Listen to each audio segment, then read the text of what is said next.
ஜெய் சர்க்குருநாதா. ரொம்ப முக்கியமான இடத்த சுவாமியோட கிருப்பையினால் உங்கள் எல்லாருக்கும் காட்ட போகிறேன். இந்த இடம் எங்கேப்பா இருக்குன்னா, ஷிரடிக்கு பக்கத்தில் கோப்பர்காவ் அப்படின்னு சொல்லக்கூடிய ஒரு க்ஷேத்திரம். அங்கே பாபாவுடைய தப்போபூமி இருக்குது. தப்போபூமிக்கு கொஞ்சம் தூரம் தள்ளி கோதாவரி நதிக்கரை ஓரமாக இருக்கக்கூடிய ஸ்ரீ தத்தாத்திரேயருடைய ஆலயத்துக்கு தான் உங்கள் எல்லாரையும் இப்போ அடியன் கூட்டு வந்திருக்கேன். ஸோ இந்த வீடியோ மூலமாக கூட்டு வந்திருக்கேன். அடியன் கூட வந்த எண்ணற்ற அடியார்களையும் அடியன் யாத்திரை போகும்போது இந்த இடத்துக்கு கூட்டு வந்திருக்கேன். என்ன விசேஷம் அப்படின்னு கேட்டிங்கன்னா, நீங்கள் சாயி சச்சரிதத்தை பல முறை படிச்சுக்கிட்டே இருந்திருப்பீங்க நீங்கள் எல்லாரும். ஸோ அதில் ஒரு லீலை, நானா சாஹேப் சாந்தோர்கர் ஐயா ஒரு முறை தன்னுடைய சகாக்களை கூப்பிட்டு கொண்டு அவர் நேராக ஷிரடிக்கு வந்துட்டார். அவருடைய வழக்கப்படி எப்போ ஷிரடி வந்தாலும் இடையில தத்தாத்திரேய சுவாமியை வணங்குறது, கோதாவரி ஸ்நானம் பண்ணுறது வழக்கம். ஆனால் இது எதையுமே பண்ணாமல் நேரம் ஆயிட்டுன்னு சொல்லி தன்னுடைய சகாக்களை சீக்கிரமாக கூட்டு வந்துட்டார். அப்படி இருக்கும் பொழுது பாபா அவரை கணிந்து கொண்டார்.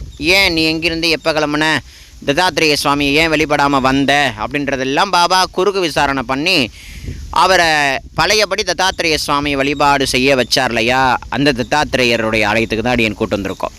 இந்த தத்தாத்திரேய சுவாமியினுடைய இந்த இடத்துல இருக்கக்கூடிய இந்த ஆலயத்தில் இருக்கக்கூடிய சுவாமி தான் நானா சாஹேப் சாந்தோர்கரையை எப்பொழுதும் தன் வழக்கப்படி ஷிரடிக்கு வரும்பொழுதெல்லாம் தரிசனம் பண்ணக்கூடிய தத்தாத்திரேய சுவாமியினுடைய ஆலயம்.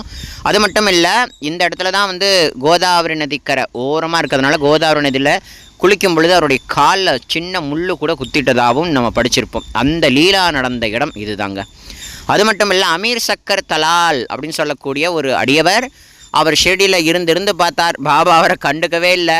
கடைசியில் அவர் நைட்டாக ஷிரடியை விட்டு கிளம்பி ஓடி வந்துட்டார். அப்போ அங்கே ஒரு சன்னியாசி தண்ணி கேட்கவும் தண்ணி கொடுக்கும் போது பாவம் அவர் இறந்துட்டார். அந்த லீலை நடந்த இடமும் இந்த இடத்துக்குள்ளே தான் இருக்குது.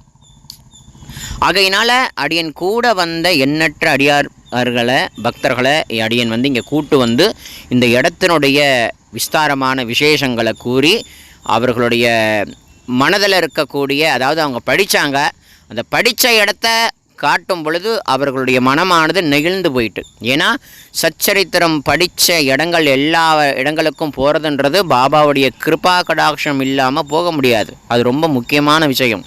அதனால் ஷிரடிக்கெலாம் நம்ம போகிறோம் வரோம் அப்படின்னா, குருநாதருடைய அந்த திருவடி எங்கெல்லாம் பயணம் பண்ணிச்சோ அந்த மாதிரி நம்மளும் அந்த திருவடியோடு பயணம் பண்ணால் அதுதான் உண்மையான வழிபாடு. வழிபாடுனா என்ன அர்த்தம்னா, குருநாதன் அடியவர் எந்த வழியை ஃபாலோ பண்ணி போனாரோ அதுதான் அந்த வழியில் ஃபாலோ பண்ணி போகிறது தான் நம்மளுடைய வழிபாடு. அதனால் அடியன் கூட வந்த எண்ணற்ற அடியார் பெருமக்களை இங்கே கூட்டு வந்தோம். ஸோ நீங்கள் ஷிரடிக்கு போகிறீங்கன்னா அவசியம் போய் இந்த இடத்துல நீங்கள் தரிசிக்கணுங்கிறத அடியன் பிரார்த்தனை பண்ணிக்கிறேன். ஓம் சாய்ராம்.